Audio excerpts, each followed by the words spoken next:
กราบทักทายสบายดีและสวัสดีพ่อแม่พี่น้องเนาะ14บาสิลัดโมสุขุทุกคนอยู่ฝั่งไทยฝั่งลาวหรือว่าอยู่ต่างประเทศทุกคนเนาะวันนี้ก็ยินดีต้อนรับเข้าสู่ช่อง YouTube ของบาสิลัดคือเก่าทุกคนเนาะมาพบพ่อกับบาสิลัดในมื้อนี้ทุกคนเนาะก็อยู่ที่บ้านของสาวโสดนั่นคือทางน้องลาน้อยนั่นเองทุกคนเนาะคือเพิ่นก็เคยเปิดใจมาแล้วทุกคนเนาะแต่ว่ามาในมื้อนี้คือเพิ่นก็เป็นเป็นสาวโสดเปิดใจแต่ว่าก็มีคนล้มแต่ว่าจู่ๆมันก็เงียบหายไปเนาะแต่ละคนก็บ่ยอมได้หยัง วันนี้ก็เลยมีโอกาสออกมาเปิดใจอีกเทื่อทุกคนเนาะแต่การเปิดใจของน้องในมื้อนี้ทุกคนเนาะมันสิมีการเปลี่ยนแปลงหยังบ่ทุกคนเนาะนะครับก็สิได้ฮู้กันเนาะว่าเรื่องโสดเพิ่นสิปรับเปลี่ยนบ่หรือว่าในการไปมาหาสู่เพิ่นก็สิเปลี่ยนบ่เนาะก็สิบ่ระยะห่างทุกคนเนาะมีแต่ว่าเขาโตลงกับน้องนะเนาะบอกเลยทุกคนเนาะโดยคนเนาะเปิดมาในมื้อนี้ก็อยู่กับสาวโสดคือเก่าทุกคนเนาะคือเก่าคือเดิมเนาะดูสบายดีไหมสบายดีเนาะถือว่ามื้อนี้ก็มาพบพ่อกันอีกแล้วทุกคนเนาะหลายๆคนก็คือสิรู้จักกับน้องเพิ่นเนาะจะเคยล้มบ่หรือว่าคนเข้ามาใหม่แต่บ่รู้จักกันมาเนาะได้นำซื้อใหม่ได้ดูน้องหล่ะลองซื้อน้องหลาน้อยน้องหล่ะน้อยปัจจุบันนี้อายุจะปีน้องหล่ะ19อายุ19ปีเนาะเป็นอะไรจะฐานะหัวใจทุกมื้อนี้สดที่เก่าผมโสดคือเก่าเนาะทุกคนได้น้องล่ะคือว่าโสดแท้ผมมีคนลงบ่มีคนลมคือช่วงก่อนๆเนาะที่เฮาถ่ายทำหรือว่าถ่ายคลิปเปิดใจน้องเนาะช่วงนั้นมันมีบ่มีหลายบ่ช่วงนั้นช่วงนั้นมีหลายแต่ว่าช่วงนี้เงียบไปเบิดน้องพ่อจะฮู้สาเหตุอยู่บ่ว่าเป็นหยังเพิ่นต้องเงียบไปหั่นนะบ่ฮู้คือกันโอ้คือกันบ่เพิ่นบ่เลยบอกแม่นบ่แม่เพิ่นบ่ได้บอกเงียบเลยแต่น้องก็มีเวลาคุยนำ FC อยู่บ่มีตลอดโอ้แสดงว่าคุยกันแล้วมันก็ต้องมีบางเรื่องที่อาจจะบ่ตรงกันน้องล่ะเนาะโดยมันเพราะว่าการเปิดใจเนาะ1เฮาก็มีสิทธิ์เลือก2เพิ่นก็มีสิทธิ์เลือกคือกันเนาะมีแต่ว่ามามื้อนี้คือน้องโสดก็เปิดใจอีกครั้งน้องล่ะเนาะก็ต้องเปิดจนเฮาพอแล้วล่ะเนาะในเมื่อเฮาตัดสินใจที่ว่าจะออกสื่อแบบนี้แล้วมันต้องมีเสมอน้องล่ะเนาะถ้าเป็นของเฮา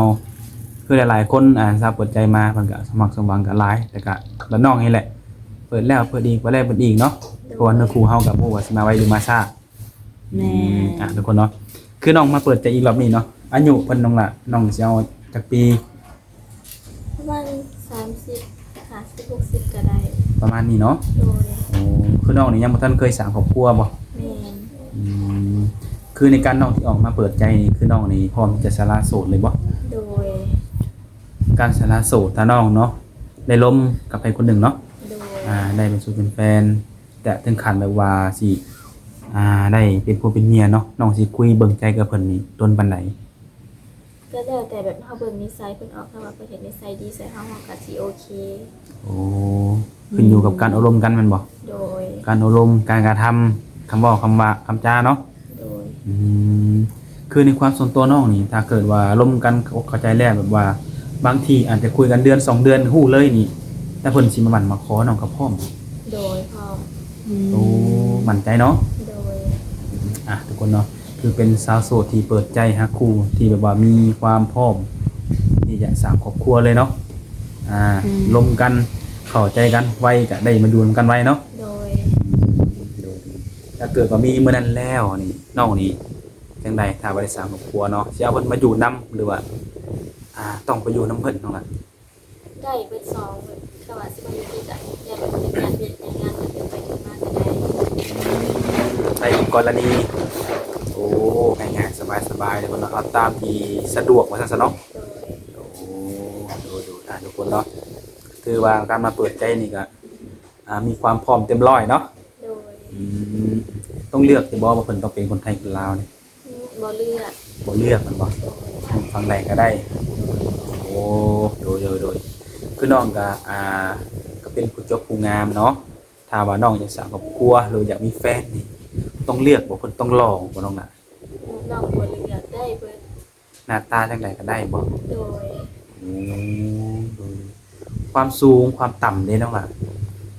ที่น้องอยากได้คือแบบให้สูงกว่าน้องหั่นนะ คือสเปคที่แบบอยากได้อยากมีเนาะ โดย สูงกว่าน้อง โดย คือในปัจจุบันนี้น้องสูงเท่าไหร่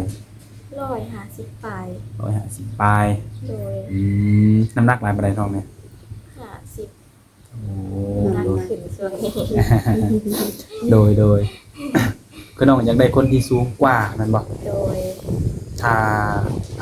พอๆกันได้น้องล่ะความสูงนี่ได้บ่กี่ได้บ่ ก็ได้แต่ว่าส่วนหลายอยากให้สูงกว่าน้อง เนาะคือสเปคที่วางไว้ว่าซั่นซะเนาะ โดย มักผู้ชายที่มีความสูงกว่าเฮา โดย สมมุติว่าได้เป็นแฟนกันเนาะ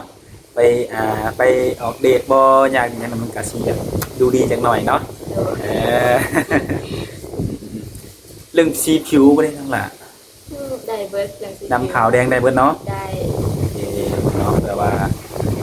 หนุ่มมันก็มีบางคนก็ขาวบางคนก็ดำแดงบางคนก็ดำก็มีเนาะ โดย โอ้พี่น้องก็บ่ได้จำกัดในส่วนนี้โอ้โดยคือน้องมาเปิดใจเนาะทางพ่อทางแม่เพิ่นก็เห็นดีเห็นพร้อมนำอยู่บ่ โดย ปรึกษากันแล้วบ่ โดยปรึกษาแล้ว แม่เพิ่นก็เห็นดีนํ โดย มีเอื้อยมีอ้ายมีน้องบ่ มี มีกันแต่คนทั้งหมด ลูกทั้งน้องกับผู้ที่4คนมีแต่ผู้หญิง โอ้ทางแม่มันมีลูกสาวเบิดเลย แม่น ทางเอื้อยสร้างครอบครัวหมันแล้ว สร้างไว้แล้ว ยังแต่น้อง แม่น เอ้ายังเคยล่าว่าซั่นซะเนาะ โดย โอ้สงสัยทางพ่อแม่เพิ่นยังได้รถเคยล่าแล้วเบิ่งนี่ ดูทุกคนเนาะ ก็ถือว่าน้องทุกคนมาเปิดใจเปิดอีกรอบก็ย้อนว่าเพิ่นนี้เปิดไปแล้วก็คือมีคนทักมาโอ้มาล้มเนาะจู่ๆเพิ่นก็เงียบหายไปดูแต่ทางติดต่อของน้องได้สันมีการเปลี่ยนแปลงแบบว่า แม่นน้องดินไล่ใหม่ โอ้รายเก่าเป็นยังไงบ้าง ไล่เก่าอันนั้นให้แม่ดิน โอ้คือปัจจุบันนี้น้องนี่ได้สร้างตั้งรายขึ้นมาใหม่ แม่น โอ้ถ้าเกิดว่า FC คนใดอยากโอ้ยิงลมก็ต้องเข้าสู่รายใหม่เท่านั้นเนาะ โดย วันแอปได้เปลี่ยนบ่ เปลี่ยน เปลี่ยนหมดเลยแมันบ่ โดย โอ้ก็สิได้แจ้ง FC เนาะหรือว่า FC คนที่เคยลบน้องหรือบางทีไปคุยผู้สาวนั่นเอิ้นแหละบ่คือคุยกับน้องละน้อยอยากกลับมาคุยก็ต้องเอาไลน์ใหม่เนาะไลน์ใหม่วันแอปใหม่เนาะทุกคนโดยทักทายมาทางแอดเฮาเนี่ยเนาะเฮาก็สิแจ้งให้คือว่าแหละทุกคนโดยกินข้าวกินน้ำแล้วบ่มามื้อนี้ กินแล้ว ได้ยังกินน้องละมื้อนี้ แม่เป็นต้มข้าวเปียก เพิ่นก็เปียกกินบ่โอ้แม่อยู่เฮือนบ่มื้อนี้ แม่ โอ้มื้อนี้แม่เพิ่นมาเฮือนเนาะมื้อนี้ เพราะว่าโดยปกติแล้วบ้านมีแต่ว่าแม่อยู่นาเนาะ โดย เพิ่นจะได้เข้ามาพักผ่อนบ่รู้ว่าได้ เขามาขายเครื่อง ขายเครื่อง โดย ขายยังลงล่ะขายเครื่อง แม่เป็นขายผัก ขายพระเพิ่นปลูกไว้อยู่นาน่ะบ่ แม่ โอ้โดยอ่ะก็ถือว่าอยู่ในเฮือนเนาะเฮือนน้องอาชีพหลักนี่มีบ่น้องอ่ะ อาชีพรักที่เห็ดนาแต่ว่ายามแม่ก็สิปลูกผัก หน้าฝนเห็นหน้าเนาะแล้วให้หน้าตกก็ดูแลก็ปลูกผักปลูกหญ้าปลูกมะกรูดมะแตงบ่ แม่ โดยก็คือทุกมื้อนี้ได้ถ้าน้องได้ไปเฮ็ดเวียกเฮ็ดงานทางใดอยู่บ่ ยังบ่ทันได้ไป เป็นจังไดน้องล่ะ ว่าสิลงไทยแต่ว่าเงินเห็ดบัตรยังบ่พอเลยยังบ่ได้ไป คือเป้าหมายนี่อยากไปเฮ็ดงานอยู่ไทยแม่นบ่ แม่ เงินเห็นบัตรยังบ่พอ แม่ คือความหมายน้องมีอยู่แล้วส่วนหนึ่งแม่นบ่ แม่ โอ้เฮ็ดบัตรหลายปานใด น้องยังบ่ฮู้ยังบ่ได้ไปถามเพิ่นแต่ว่าเก็บยังไงก่อนน่าสิบ่พอหรอก น้องเก็บได้เท่าไหร่แล้วตอนนี้ 3,000 4,000นี่แหละ ประมาณ 3,000 หรือ 4,000แม่นบ่ แม่ โอ้อยากเฮ็ดบัตรอยากไปเฮ็ดงานอยู่ไทยถ้าเป็นงานอยู่ไทยน้องมีงานแล้วบ่ มีแล้วนะสาวหาให้แล้ว เป็นงานหยังน้องล่ะ งานทานอาหาร อาหารอยู่แถวใด แค่สุรี ทางชลบุรีโอ้คือมีเอื้อยบ่อยู่พุ่นน่ะ แม่มีน้าสาว มีเอื้อยมีน้าสาว แต่ว่าคนที่หางานคือน้าสาว แม่ ถ้าลงไปก็ต้องอยู่กับน้าสาวแม่นบ่ แม่ เงินเดือนสูงบ่อยู่หั่น หมื่นปลายหมื่นสอง รายละเอียดเพิ่นก็ได้บอกว่าแบบการกินอยู่จังได กินอยู่น้ำเขาแต่ว่าห้องเขาต้องได้เสาเอง โอ้ก็ใครกว่าซื้อกินเองเนาะ โดย เพราะว่าค่าเช่าห้องมันคงที่แล้วนั่นล่ะเนาะแต่ว่าเรื่องกินนี่ว่ามื้อกินน้อยกินหลายแท้เนาะ โอ้ก็คือมีงานมีหยังเรียบร้อยเนาะ โดย ขาดแต่ว่าเงินเสียบัตรลงเนาะน้องล่ะ โดย ดูก็ดีคือกันเนาะน้องมาเปิดใจถ้าเกิดว่าน้องได้ไปงานอยู่ไทยเนาะส่วนมากแม่นจะมีแต่หนุ่มไทยเนาะมาจีบสาวลาวเพื่อว่าเพิ่นอยากไปแวะไปเยี่ยมไปยามเนาะน้องเพิ่นอยู่ชลบุรีบ่ โดย แต่ว่าในตอนนี้น้องยังมีโอกาสทุกคนเนาะยังเก็บออมเงินในเรื่องการเฮ็ดบัตรเนาะถ้าว่ายังได้เพิ่มอีกลายไปได้น้องละมาตื่นใส่กล่องของน้องเลย ได้ทำเขาอะประมาณรวมทั้งหมดก็จะได้เป็น11,000เนี่ย โอ้ ยังบ่พอ ดูบัตรด่วนบ่ แม่ เฮ็ดเด็ดดูเร่งด่วนเลยมันบ่ แม่ ก็แสดงว่าทางห้างเพิ่นก็ต้องการคนงานด่วน แม่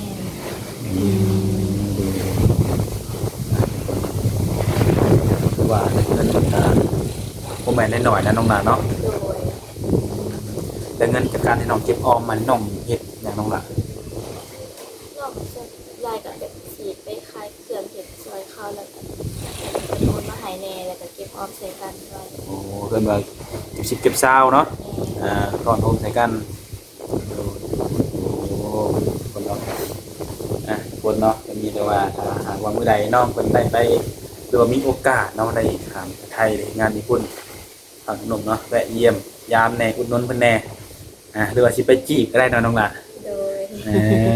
คือในกรณีที่น้องมาเปิดใจแล้วแบบเพิ่นอยากมาหาน้องอยู่เรือนอยู่ซ่านนี่ได้ใช่น้องล่ะ มาได้ ให้มาแมันบ่ โดย ทำเบิ่งตัวจริงเนาะ โด เบิ่งตัวย จริงเบิ่งเรือนซ่านการเป็นอยู่ของน้องว่าเป็นแนวใดเนาะว่าสิหับได้บ่สิซ่านต่อกันได้บ่น้องล่ะเนาะ โดย เดี๋ยวที่น้องเคยล้มที่ผ่านมาน่ะส่วนมากมีแต่หนุ่มไทยบ่เคยมีบางคนที่แบบว่าให้น้องไปหา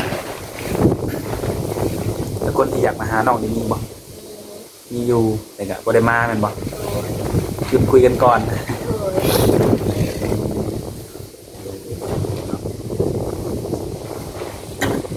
วันนี้ก็ถือว่าอากาศลมเนาะน้องหลานเนาะมื้อนี้วันนี้ลมมันน้องเท่าใดลมเถื่อ จะลองมีเฉพาะจะบ่ได้ครบเนาะ ลมพัดไปเบิดพัดเปล่า นะทุกคนจะเริ่มบ่ได้ครบนะทุกคนเนาะก็มีแต่ว่าเราลุ้นต่อไปน้องหลานเนาะว่าเฮาสิได้คนลมทางใดได้สู้ได้แฟนคนทางใดเนาะ โดย วันหลักน้องก็บ่ได้จำกัดอยู่แล้วก็ต้องเป็นคนไทยคนลาวหรือคนทางใดเนาะ โดย อายุก็30 50 60เนาะ โดย พอห้างพอไม้เคยมีลูกมีเมียก็ล้มได้ ได้ โดยในความเบื้องต้นสำหรับคนที่พร้อมสร้างครอบครัวเนาะแนะนำให้มาคุยกับน้องคนเบิ่ง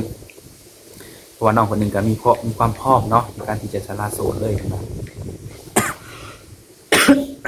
โดยทุกคน นี่ก็เป็นวัดเป็นไอเลยทุกคน ทั้งสาวโสดทั้งหูสัมภาษณ์แต่ทุกคนเนาะคือว่าได้อากาศมันก็เปลี่ยนแปลงบ่อยเนาะเดี๋ยวร้อนเดี๋ยวหนาววางแผนสิไปใส่อีกบ่มื้อนี้ บ่ได้ไปใส่ ปกติแล้วน้องคือน้องบ่ได้เฮ็ดงานจังซี่ก็ได้ไปลินไปเที่ยวอยู่บ่ ส่วนหลายสิบ่ได้ไป บ่ได้ไปแม่นบ่ โดย ถ้ามีโอกาสได้ไปเนาะน้องอยากไปลินใส่ไปเที่ยวใส่ ได้ไปเที่ยวฝั่งไทยอยากลองไปเที่ยวเบิ่ง ลองไปเที่ยวเบิ่ง โดย อยากรู้ว่าฝั่งไทยกับฝั่งลาวมันสิแตกต่างกันอะไรแมันบ่ ในเลิฟอยู่บ่น้องโดยทุกคนเนาะฝั่งหนุ่มๆฝั่งไทยเนาะถ้าทางสาวโสดเอาไปเที่ยวแน่เนาะแต่การถ้าหากว่าเพิ่นสิพาไปแต่ต้องให้เพิ่นพาเอาน้องอยู่เฮือน โดยมาหลัดเอาก็ได้ได้น้องไปแบบข้างมุกทหารแล้วก็ให้เพิ่นมาหลัดเอา โอ้มันก็ได้กันเนาะยันว่าต้องมามาขออนุญาตทางแม่ว่ามันสิพาลูกสาวไปเที่ยวเด้อจังว่าบ่เป็นหยังเนาะโทรมาขออนุญาตก็ได้แมันบ่ โดย โอ้ดูถ้าเป็นไปได้เอาแม่ไปเที่ยวนั้นมันดีหน่อยเนาะ โดย เพิ่นก็สิได้แบบอะไรเฮ็ดให้ทางแม่ย่าเห็นว่าลูกเคยพอดีเนาะสามารถดูแลลูกสาวเพิ่นได้จังซี่เนาะ